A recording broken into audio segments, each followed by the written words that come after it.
team. And the biggest thing, too, is, appreciate the staff that's still here. A lot of guys want to be here. A lot of young women want to be here. We've done a heck of a job of working through this and really working to win this bowl game. The opportunity to get a 10th win for relatively the third time in the history of this program is just remarkable. It's a great opportunity, and I'm excited for these guys, and I think they'll do a hell of a job with it. They're working hard. Our coaches are really working hard. I said this the other day to the team, it's always about the players. They know what to do. They've been doing this for a long time, and the staff that's still here is still a lot of meat of the program. A lot of times their name's not in the press, and not a lot of people know them. From the Jacks, Micah, again, T.O.'s is a pro. But this is the meat of our staff. It's really one of the biggest reasons why this program has continued to rise in the last 3 years. And I'm excited for a lot of these young coaches who get a heck of an opportunity.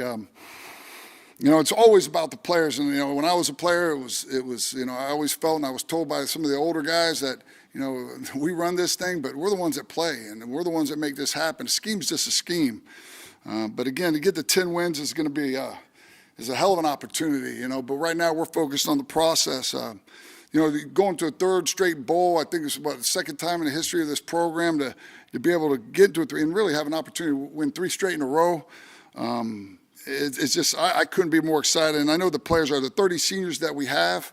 A lot of them might be most likely will be their last time going on the field of battle, and they've done an unbelievable job.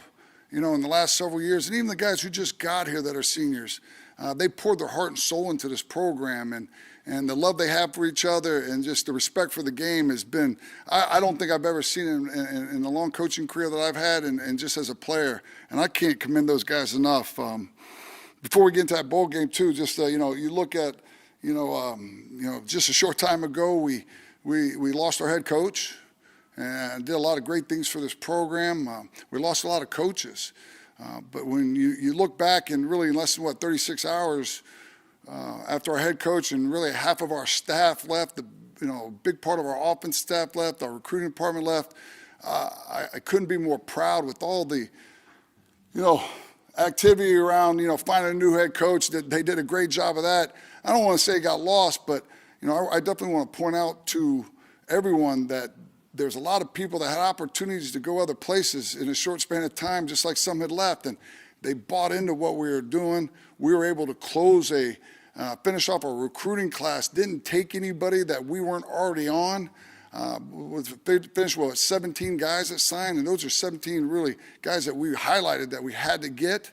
We went into some SEC towns, and that those people, one of the recruits that we recruited for a couple of those places were recruited by those big universities. And then after all this transition, they still came here. And that speaks volumes about the men and women that were committed to this program and really, seeing the finish to our recruiting year. And to me, it's hats off to them. We did all this together, but I couldn't be more proud. I know it ranked something like 3rd in our conference. And that's really attributed to the fact of the volume. We did miss out on a couple guys that, made a different decision. But if you look at the average, rankings, and I'm not a big, 24/7 sports guy and all that. But again, you look at the average of our recruits. We had the highest average in our conference, per recruit, and one of the highest that we've had in the last 3 years. And again, it speaks volumes not only about the staff that stayed here and really finished this thing in recruiting, but it speaks volumes about the university itself and what Coach Golis and the staff that left and the men and women are still here that we poured into. But it really speaks volumes about this program and the direction it was going and how great of a university and opportunities young people chose to come to, and I couldn't be more excited about it. We go into this bowl game, the Cure Bowl. Again, unbelievable opportunity. We're honored to support the fight for cancer. I think they raised something like $6 million in the fight against cancer. And I couldn't be more proud of that. I think it's something that we all should, take a step back and just look how fortunate we all are to be in the position we are in. And then, again, there's a lot of people out there don't have that ability and are going through a lot worse things than what we've gone through. Our guys are going to have a great opportunity to go out there and have a good time over in Orlando They are all focused. It's business as usual. We haven't really, everybody's locked in. We got a couple things here and there that are, a little bit changes, but they're ready to go. ODU is, if you look at them, it's like we talked to the team in a team meeting, and we've talked about it a few times. They're very similar to us. They got a 9-3 record. They're 6-0 at home. They're 3-3 on the road. They got a really explosive offense. I know that quarterback, he left or he opted out, but the backup, I think it was Quinn, number 10, and there's some valuable reps. Those guys can play. They're there for a reason. They got some great receivers. Really great receivers. Really, really impressed with them, and even more impressed with their O-line and running backs. Some really solid guys, and they got a really great group. It's going to be a challenge, but and our guys are up to it defensively. They look a lot like us, to a degree. Tough. They impact the run game. They're very physical up front. They get after the ball. They've had a big impact on their season, and I'm impressed. I've been impressed with them. Having an opportunity to watch them offensively and defensively, and on special teams, I can be more impressed with them. They're very explosive on offense, and their defense. They got a great scoring defense, and again they hold people. They hold people out of that end zone, and I'm impressed. I'm a defensive guy, and that's what I probably looked at first. But we'll practice for the next 3 days. The majority of our game prep will be done here. As we get to Orlando on Sunday, we go into our walkthrough on Thursday and our fast Friday, and again, a lot of our process hasn't changed. But the guys are excited. I feel like the fans are excited. I think they also have gone through this a little bit. We got a bunch of very passionate. We have a very big, passionate fan base, but I think they're going to be impressed with what they see out there on the field. So, just running through that. I'll open up for any questions and see what y'all got for me. Can you clarify the staff now? Who's doing what, and how are you going to approach this in that respect? I'll start on offense. Jack's going to be our play caller. He's going to work hand in hand with Micah, and he's been in this offense for quite some time. And again, it goes back to kind of like what I was saying earlier. I think we see Gaulis, we see Joel, Gordon, and all them, but a lot of the hard work's done by those guys in that back end, and spend a lot of time with the offense, listening to how they communicate, how they run things. We really haven't missed a beat, and I've been really impressed with Jack and Micah and that group over there, and they're doing a great job.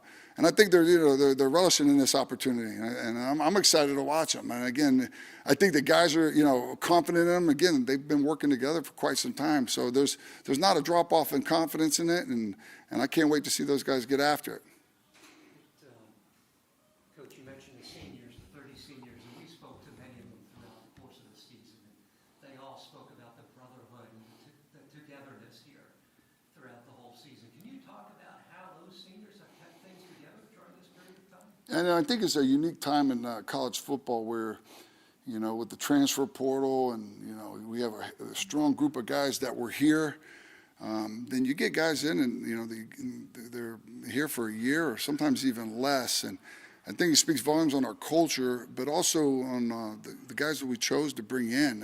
We were really, and not just always the athletic ability. I always say, you could be 4.2's fast, 4.2 in the wrong direction, ain't that fast.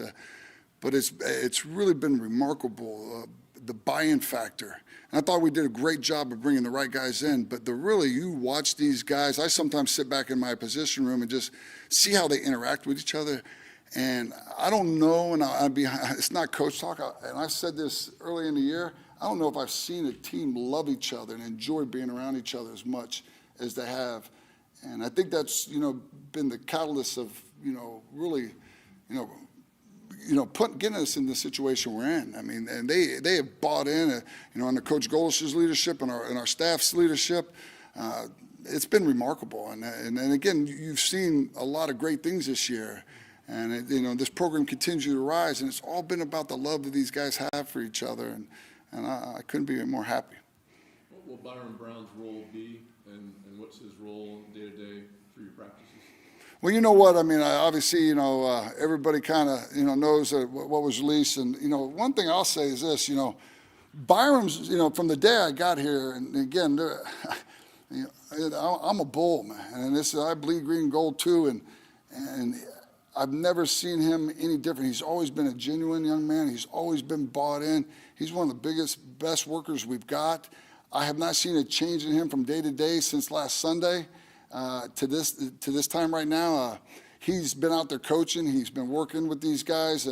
Again, his experience and that he's had is he's been, giving that back to his players, and it goes back just to the love these guys have for each other. And he loves them, and he's been working his tail off. I mean, it's really not any different than he's been all year, other than what we all know right now as far as this upcoming game. But as far as buy-in, he's been phenomenal. He's coaching his tail off. They're listening.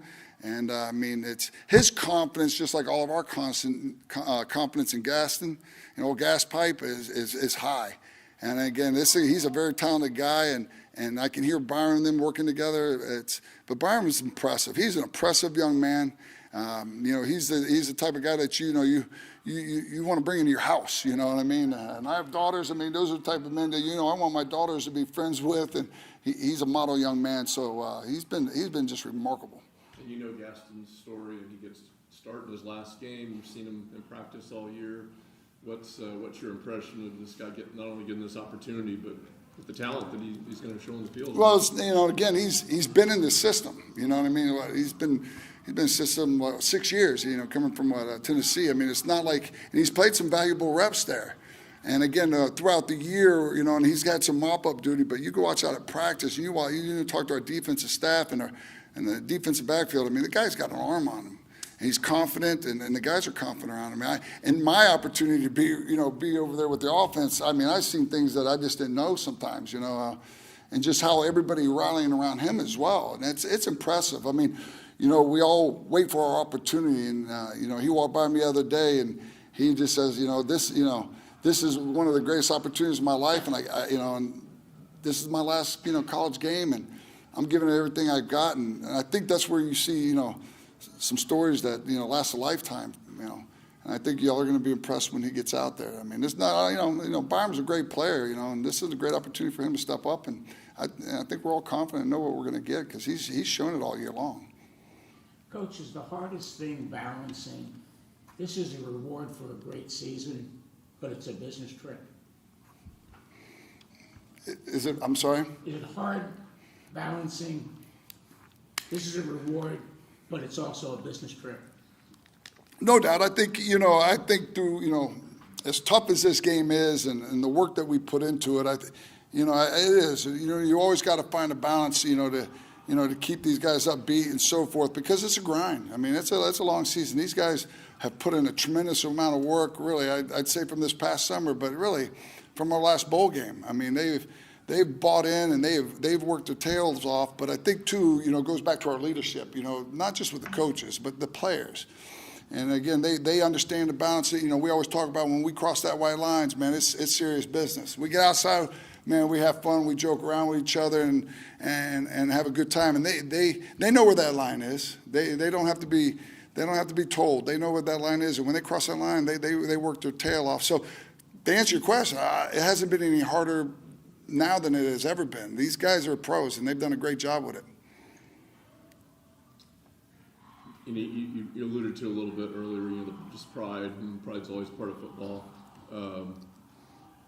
What do you anticipate in terms of these guys digging down and getting this done to get to that 10th victory with all the changes, with all the things you've had to endure here? But, when you get on that field, what are you looking for those guys to pull together Wednesday? Well, I mean, I think we've seen it, we always talk about, you don't let the adversity control you, control the adversity. And, it was to be expected. Nobody likes change. You know what I mean? It makes people uncomfortable. But again, they resorted back to their process. And again, I'll say this too. We haven't had many lates and misses. The first day everybody was kind of awkward a little bit. But I think you just go back to these guys showing up on time, eating, hydrating, studying film, being where they need to be, when they need to be there, the way they need to be there. I mean, that's what the anticipation comes from that process right up to that point, and we'll continue to work through it. But I anticipate to see the same things that I'm seeing right now to see next Wednesday. Coach, is the biggest change this year from the previous two the fact that every game in the fourth quarter you either won or you were in it, with the exception of Miami, but that was after a 2-hour lightning delay. Every game you're in. Is that the biggest improvement from last year? I think so. I think so. We've added some good pieces to it, but again, all those experiences that we go through and, we talk about as a coaching staff and with the guys, you got to utilize those experiences. You don't live in the past, but you learn from it. I think we've seen a lot of improvements. And again, you could go back to games last year and point at a certain situation where that's where we learn how to, fight through. That's where we learn how to win. There was a moment right there that just showed up in this game, and without a doubt, again, these guys have continually bought in, understood their process, and followed their process. Again, not worrying about the future, not looking back and past, but learning from it. And it goes back to the love of not only for each other, the love of the game and this program and what they're doing. I used to tell D-Line all the time, especially that Florida game and different opportunities we've had. You want to live forever, man. You got a great opportunity this coming Wednesday too to live forever. I mean, because again, these players, it's all about the players. Players make great coaches. The players won. It's not the scheme, it's the execution and your daily process that makes the difference. And it's what they've learned, it's what they've bought into, and it's what they continue to improve upon every day. And again, we're not there yet. We're gonna, right up until game time, we're gonna continue working towards, putting a great product on that field and being better than our last game. Coach, it's not about the X's and O's, it's about the Jimmies and Joes. Yeah, no doubt. I used to say too, even in recruiting, when we were recruiting JPP and having George, I mean, my kids could go out there and see that guy's a heck of a player too. But I think guys like that, they make great. They make you look like a great coach. I always tell them too. I can't get you in the NFL. I can help you, but you guys are the magic, of it all. And you got to have guys, again, that are really bought in, mentally tough, and just having the ability to endure, because there's a lot of things you face throughout a season, but it's all about the players. Coaches don't win these games. The scheme does not win these games. We direct them. We continue to work on disciplines, and you find the right guys that are mentally tough to buy in, and that's what wins it. There's many times, I go JPP, George Selvey's out on the field today. They're like, that wasn't in the playbook. He just, that guy just made a play. His grit, his willingness, his mental toughness did it. I mean, Byram did a lot of things out there I know weren't in the playbook. Mac did a lot of things out there I know weren't in the playbook. You know what I mean? And that's what it's always about. We put them in the right direction. We develop them. We create discipline. We create a great culture, and then we let those guys roll with it. And that's the difference. I mean, it's the players. It's always been about the players, and it will always be about the players. And that will never change, and it should never change. I think, in this day and age, us as coaches, we get way too much credit for things. We should take all the blame, but we get way too much credit. These players are the ones that do this. The players are the ones that have made this program back in 1997 to this point, has made this program what it is today. And again, it's the George Selveys, the Quika Mitchells, the Matt Grothys, the Anthony Henrys, the Byron Browns, the Josh Selskars, the Max. They are the ones that make this thing, and we just got to do a great job recruiting the right guys and continue to do so. Thank you, Coach. Thank you very much. Appreciate y'all. Thank you.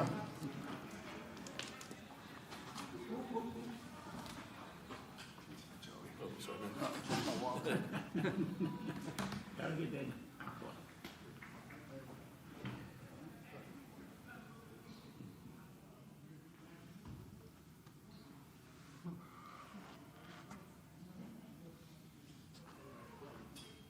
How we doing? Hey, Cole, good morning.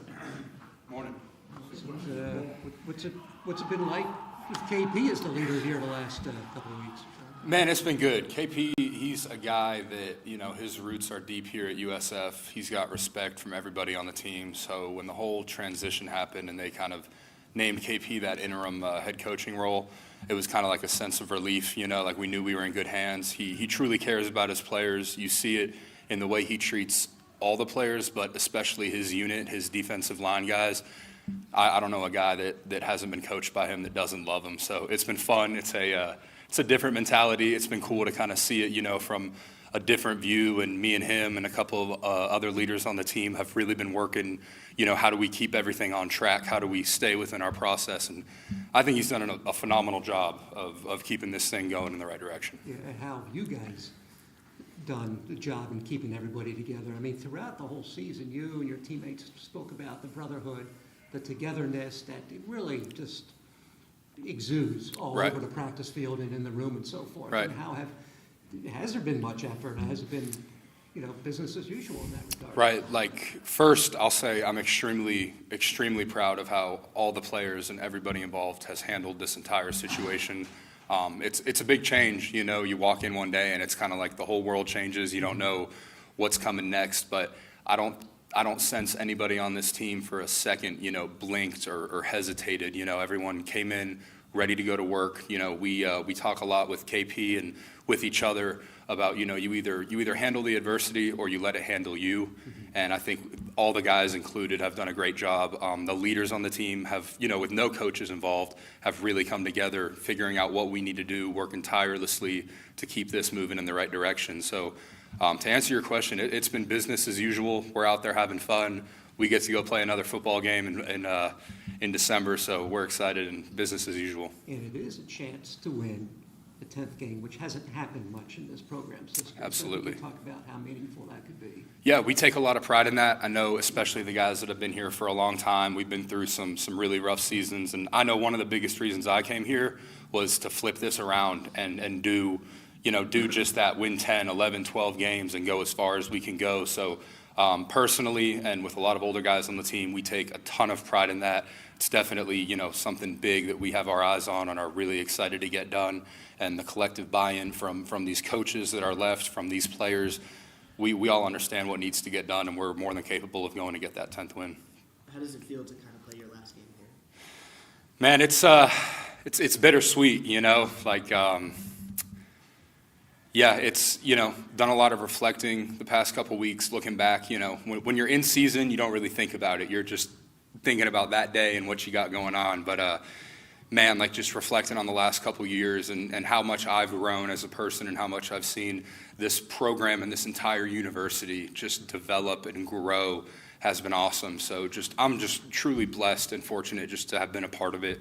I'm excited, and you go ask any one of these guys, I'm gonna give everything I got. So when I go out on that field December 17th, I'm gonna leave everything I got out there. Ball game is a double-edged sword. On one side, it's a reward for having a great season. On the other side, unfinished business, right? Absolutely. Yeah, I think you worded it great right there. Yeah. When you look at this season, and I asked Coach Pack the same thing, is the biggest change from the previous 2 years to this year was in the fourth quarter, you either win the game or you're in the game. Now, Miami, you sat for 2 hours after a lightning delay. Throw that one out. The fact that 11 of the 12 games, you're not just winning that, you're competitive in the rest of them. Is that big? It's huge. The fourth quarter is everything, and it starts with the first quarter. We pride ourselves on starting fast, whether that's offensively or defensively.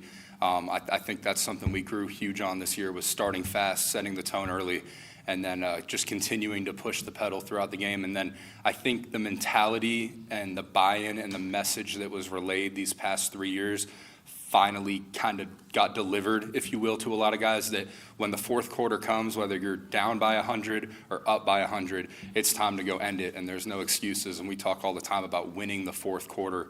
And you go win the fourth quarter, and like you said, 11 out of those 12 games where we're in it, you'll be right where you want to be. You talked about your 7th grade coach telling you no when you were on the basketball team. Can you kind of say that you've given a message to some of the younger guys of what you went through at that time? Right, yeah. So growing up, a lot of people don't really know this. I was always convinced that I was going to be a basketball player. I thought I was going to go play college basketball, go play in the NBA. It was like my number one sport. And every coach, every parent always told me, they said, dude, you're going to go play O-line. And I wouldn't accept it. So I went to a pretty competitive basketball school. I played my 6th grade year, didn't see a lot of time. Also didn't take it as seriously as I should have. And got to 7th grade, we had a couple other big guys in that center power forward position, and went through the 3 or 4 day tryout process. And met with the coach right after tryouts, and he said, appreciate everything. You're a good player, but we just don't have a spot for you on this team. And that kind of like stabbed me in the heart right there. I'm like, man, I'm not going to be able to go play. Like, those are all my guys out there, like my best friends. This is everything I've worked for. And from that day on, it was like a switch in my head. I kind of said, like, that feeling right there, that was horrible, and I'm never going to let another coach tell me what I can and can't do, that I can or can't be on a team, that I can or can't start. And I took it really personally, and like, I went straight home to my parents and said, like, whatever we got to do, I want to start training, I want to start working out, like, whatever you guys are willing to provide, I will pour everything I have into it. And that's exactly what I did. Turned it around, went into my 8th grade season as the starting center, and I led the team in obviously rebounds, but also in total points, and had a phenomenal 8th grade season. Went on to play varsity as a young high school player, kind of like skipped the whole JV thing, and had a really successful career. Kind of came to an end because, again, like, look at me. I'm a football player, not a basketball player, but my message to any young guys or anybody going through that, man, is like, don't let anybody ever tell you what you can and can't do. I've been told my whole life that I'm undersized, I'm too short, my arms are too short, even to play O-line. And there's no better feeling than just continuing to pour in yourself and pushing yourself, quite honestly, to lengths that you didn't know you could reach. And just by doing that every day and staying true to yourself and kind of having that chip on your shoulder, you'll learn a whole new side of yourself that you never knew was there, and you'll reap the rewards in the end. So my message would really be, man, like, I've never really been a big talk guy. I've never really been a big flashy guy. Like, none of that matters to me. The only thing I've ever cared about or prided myself on was just putting my head down and going to work. So that would be my message, just put your head down and go to work. If you don't like the answer you're getting from a coach, put your head down and go to work. It'll change.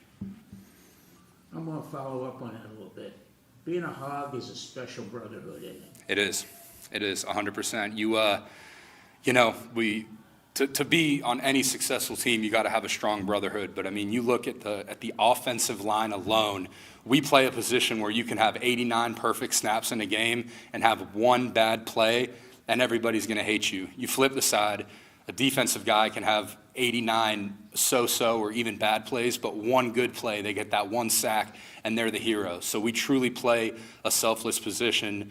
It's just, it's real life that someone's going to get beat, someone's going to let something happen at some point, and it all comes down to how close you are as a brotherhood and being able to pick that guy up, let him know, like, hey, we believe in you, dog. Like, we're going to go get this and going to finish. And so to play this position, to be a successful offensive line, the brotherhood is everything. I got to be able to trust the guys to my right, the guys to my left. They have to trust me more than anything, that I'm going to get us on the right page, I'm going to make the right call, and that they can believe in that. And if you don't have that brotherhood, that true belief, that true trust, you won't go play well at all.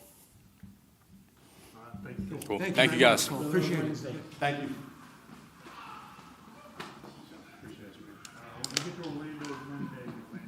Yo.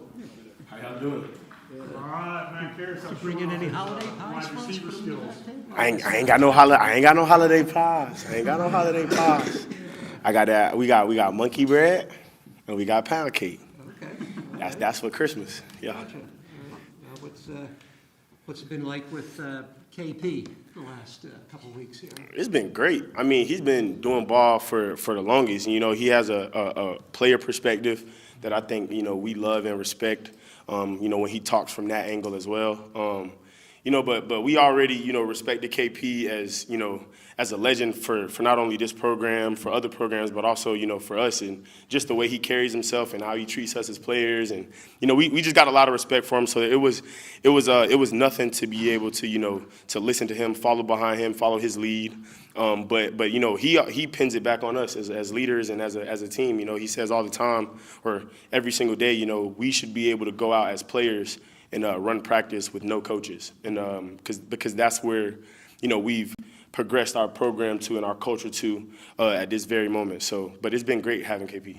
It sounds like it's the culture that's prevailing right now, because all season you spoke about the togetherness, Right. the brotherhood, and that Right. hasn't wavered in the least, it seems like, correct? Well, I mean, all season that's what we've talked about, and we talked about that, being being, something that's been carrying us, and the brotherhood and the love for each other being our boat, you know what I'm saying? So regardless of, who the captain, steering the ship, you know what I'm saying, the boat has to, still keep going. And I think that us as leaders and as players, even the young guys, like, we've done a great job of, first and foremost, coming in every day and loving on each other. That's one. And then two, being able to come in every day and be professionals as far as working on our craft, trying to get better individually each and every day. Like, nobody knows what the future holds, but what we've always prided ourselves on is being right here, right now. And that's just what we have to do right now. When you're playing your final game close to your family home, right? Close to the right in Orlando, not too far. How meaningful that is. It's amazing. It's a blessing, you know what I'm saying? And God makes no mistakes.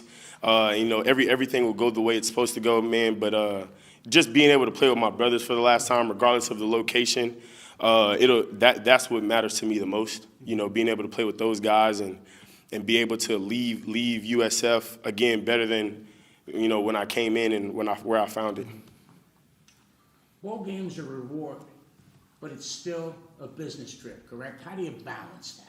Well, I mean, it's again the preparation that you've done all season and having the process. Like, if you have a process of how you go about things, you follow that process. When it's time to be on and when it's time to relax and decompress, that's what you do. And again, when it comes to loving each other, that's a part of it, enjoying each other. So all throughout the season, when it's time to meet, when it's time to practice, do walkthroughs or whatever it is, laser focus, locked in, looking at the details. But when it's time to relax, you decompress, you enjoy your brothers, because these moments are the moments that you'll remember for the rest of your life. Cole was asked about how meaningful a 10th win would be, especially in a program that hasn't experienced that much winning.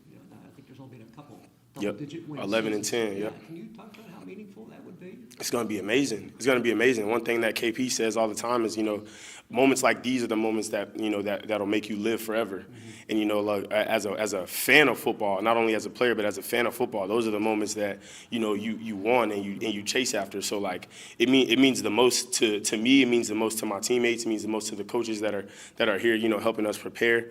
But again, the biggest piece of it is being able to do that as a brotherhood, and where we've brought this program and where we are culturally. To do that and then go get 10 wins, it'll be amazing for us.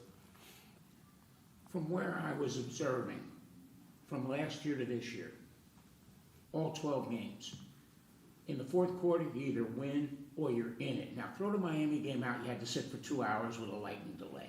Is that the biggest improvement, that in the fourth quarter you're either winning or you're in every game? I wouldn't say that's the biggest improvement of us as a team, but I will say, we've done a great job all year, coaches especially, of putting us in that predicament, from the beginning of camp all the way towards the end of the season, always doing situational ball to where, you are in that fourth quarter situation and you are in that, that tie ball game where you're down by 3 or they're up by 6 or, you're up by 6 and, stuff like that. We did a great job of repping that over and over and over again. And I think as your culture develops and you get more time to do that, you play in these bowl games where you get to have extra practices and, the young guys get to also do situational ball. Like, I think that's what gets you to be in those situations where fourth quarter, you're either in it or you're up. My last question, and thank you for your time today.